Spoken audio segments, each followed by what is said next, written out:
Produced by the Division of Instructional Television, Maryland State Department of Education, in cooperation with the Division of Instruction.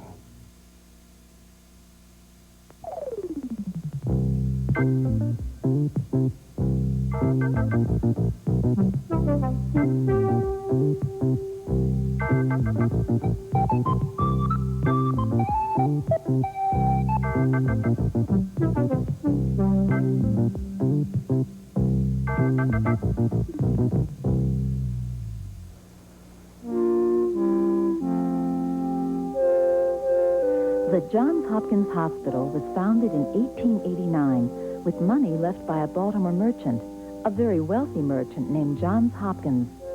He, of course, is the same person who founded the Johns Hopkins University.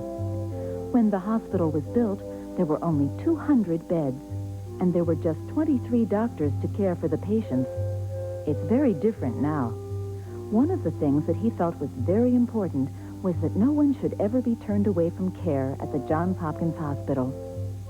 He also wanted to be sure that scientists at the hospital and the medical school next to it would work to find new cures for disease.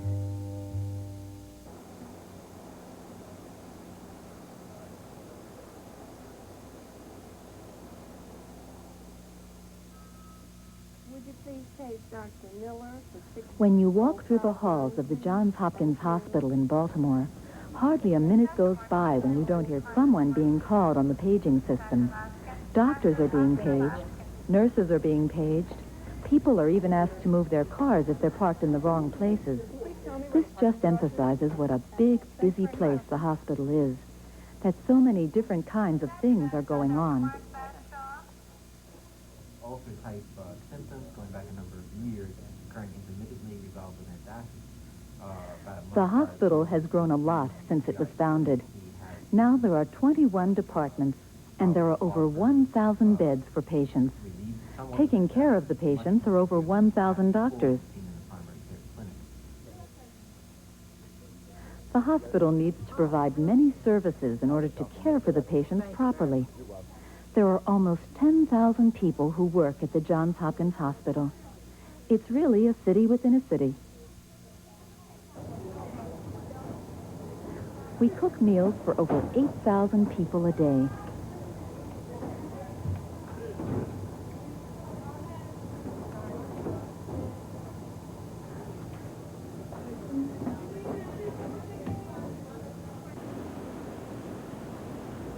There's a power plant where we generate our own steam heat.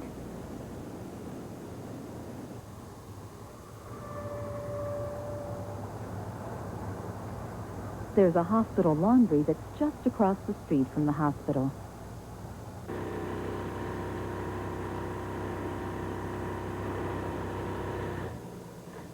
We have our own sewing room.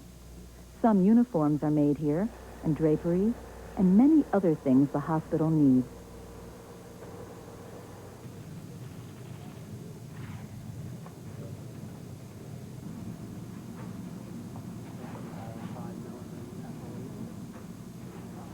There are several pharmacies available in the hospital so that medicines can be provided for the patients.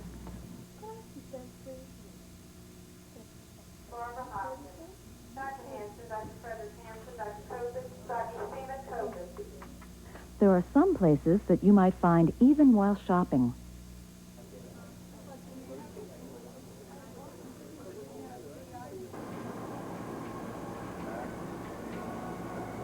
In the basement of the hospital, we have truck trains that carry medicine, food, laundry, and other supplies, just like the subway system in a large city.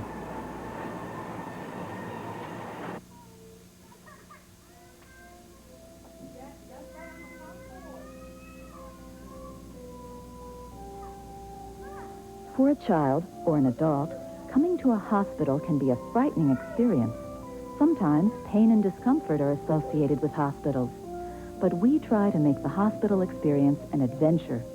Not that going to the hospital is ever going to be all fun. Okay, now I want you to take... You have two? Yeah. Oh, boy. I have a bunny rabbit, and you have that. He does? Oh, well. Maybe he will when he grows up, huh? Okay. I want you to take 3 deep breaths for me, okay? One of the most modern buildings in the Johns Hopkins Hospital is the Children's Center. Here we take care of children from birth through 19 years of age. We think children should be prepared for the hospital experience, especially when they're going to stay overnight.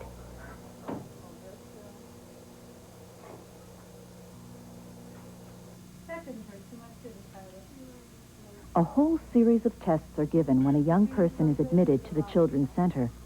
An X-ray and a blood test are used to help doctors find out what's wrong with the patient. After these tests, the young patient will go up to the floor where he or she will be staying.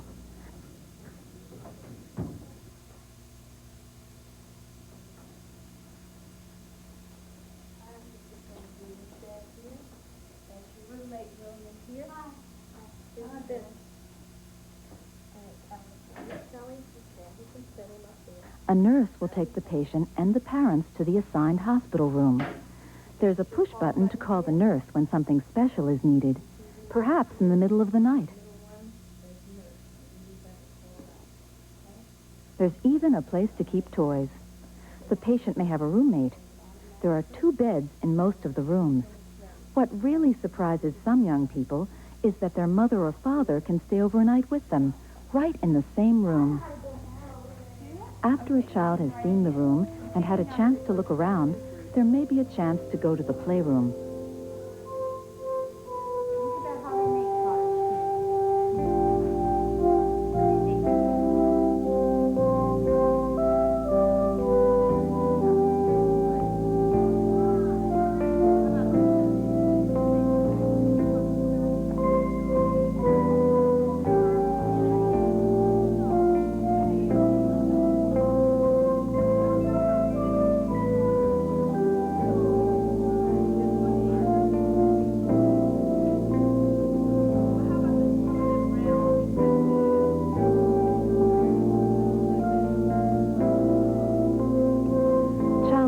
Are available to help youngsters feel more comfortable about the hospital.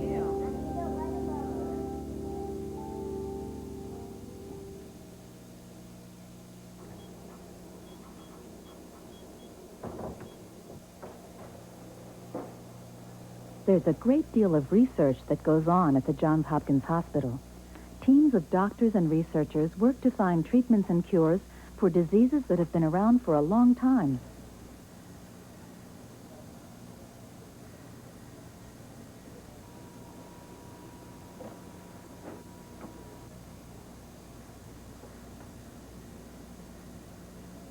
There are many firsts at the hospital.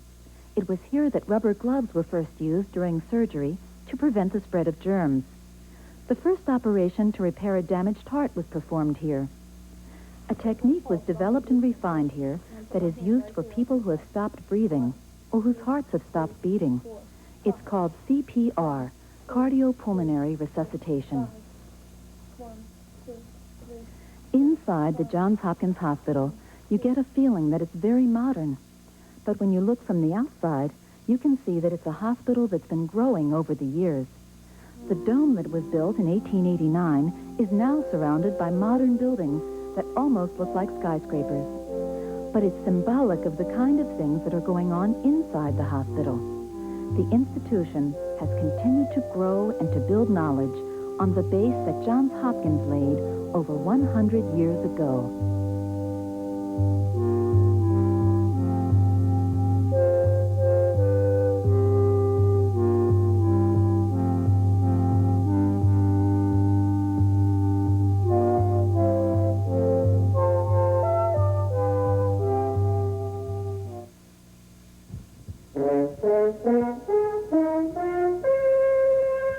Pre-recorded on location by the Maryland Center for Public Broadcasting.